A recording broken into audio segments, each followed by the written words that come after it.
What's up, everyone? Marc Lobliner, CEO, MTS Nutrition. I've been on a big rant for the past few years about getting debt-free, about how paying off your debt should be pretty much the number one thing you do in your financial plan. Here's what I get at. I believe once you have an income plan, once you get income flowing in consistently, I believe you need to have about 8 months saved away just in case stuff happens. In case you get laid off, if you're a business owner, in case you can't pay yourself, you come upon hard times, which has happened to me before. I believe first thing you need is an 8-month safety net. Number two, I believe you need to pay off debt. And I usually say that because look at it this way. There's no other way to guarantee a return that paying off debt does, right? Like if your house, even at like a 4% mortgage, you're guaranteed that savings of that 4%. Whereas if you put your money in the stock market, it can go up, it can go down. So while you might yield greater returns, there's more risk. So it's a risk-reward proposition, which is why I always say, own your house, own your cars, own your life, be debt-free. That's not what this video is about. This video is about much more than becoming debt-free. This video is about what happens when you become debt-free. And there's a study that came out that I'm going to read to you. I have my computer right here. I'm going to read to you, and I want to discuss it a little bit. Getting rid of debt may actually make your brain work better. This comes from marketwatch.com. It doesn't just feel good to pay off debt. It can improve how your mind works. This was done at the National University of Singapore's Social Service Research Center. Studying almost 200 low-income people who unexpectedly had portions of their long-running mortgage, utility, and municipal debts paid down by a charity. Okay, it's different than you and I earning it, but let's just go on to what happens after this happened. So in cognitive function tests, right, the average error rate fell to 4% after the debt was paid down, as compared to 17% beforehand. Your brain is magical, right? Your brain takes up most of your body's caloric intake, most of its energy. Your brain is where your body, when you eat, sends the nutrients first and foremost, be it glucose or ketones, whatever your energy fuel is. Your brain's very important, but your brain can only take so much.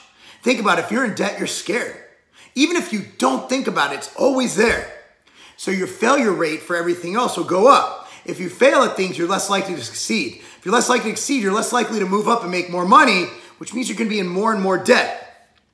The proportion of participants showing generalized anxiety disorders went from 78% to 53% after debt. Anxiety is a huge issue. One of the main questions I get on my Instagram stories is, hey, how do you deal with anxiety? I don't have debt. I don't know what you're talking about. No, I'm just playing.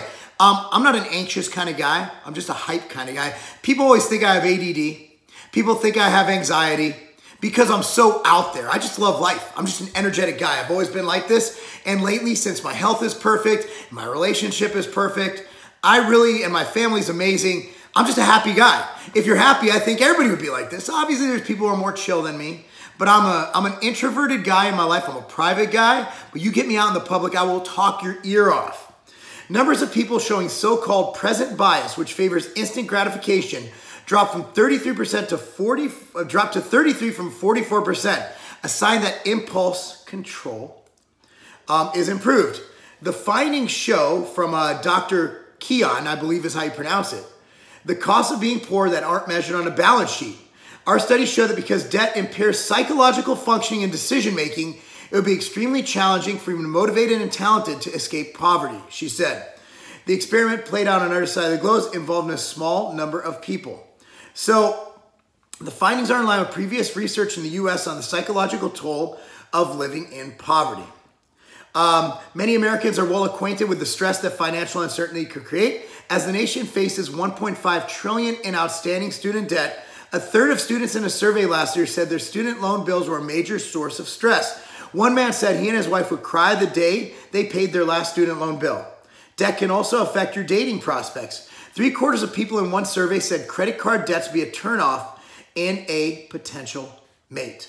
Researchers said the Singapore study was also looked at so-called bandwidth taxes, which are a part of the reason some people stay mired in poverty. The demands of daily life, this is what I said before, under scarcity create bandwidth taxes that sap mental resources. What did I say about the energy sources? Right? Impair cognitive ability and causing counterproductive behavior which perpetuates poverty. The researchers wrote in the study, which was published in the Proceedings of the National Academy of Sciences, the USA. One way to less the bandwidth tax, consolidate debt to simplify the payoff experience. My opinion is pay that shit off. Consolidating debt's one thing. Go after the biggest debt. I know that people like Dave Ramsey like the snowball effect, you know, where you get the smallest debt, larger, larger, larger. I say go after the one that costs you the most money after the pocket. Go big or go home. Put as much money into it as possible. I know psychologically it feels good to pay off debt, but if you got your mind right, obviously the one that's going to cost you the most money, the one that's the most expensive with the worst interest rate is the one you pay off first. That's me. I don't care which one. You just pay off your damn debt. Listen to Dave Ramsey, listen to me, listen to somebody, just stop being in debt. I even know people who say their financial planner tells them that it's good to have home debt. It's bullshit. It's bullshit. Pay off your debt. Nothing guarantees you a better yield than paying off your debt and not giving money away to the bank.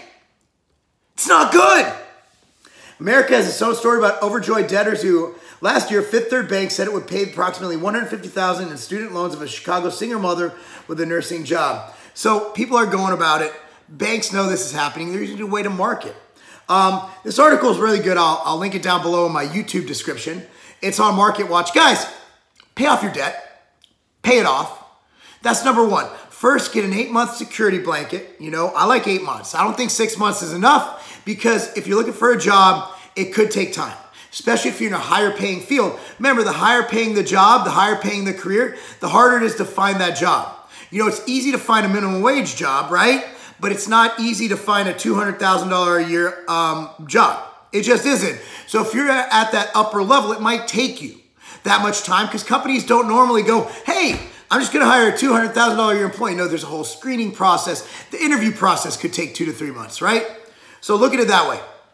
Guys, I want to know your opinions. Comment down below. If watching this on LinkedIn, when I link it up, I want you to start a discussion about it. If you're on YouTube, be sure to subscribe, share this. But paying off your debt is number one. Here's a study to actually back it up. I want to know your thoughts. I'm Marc Lobliner.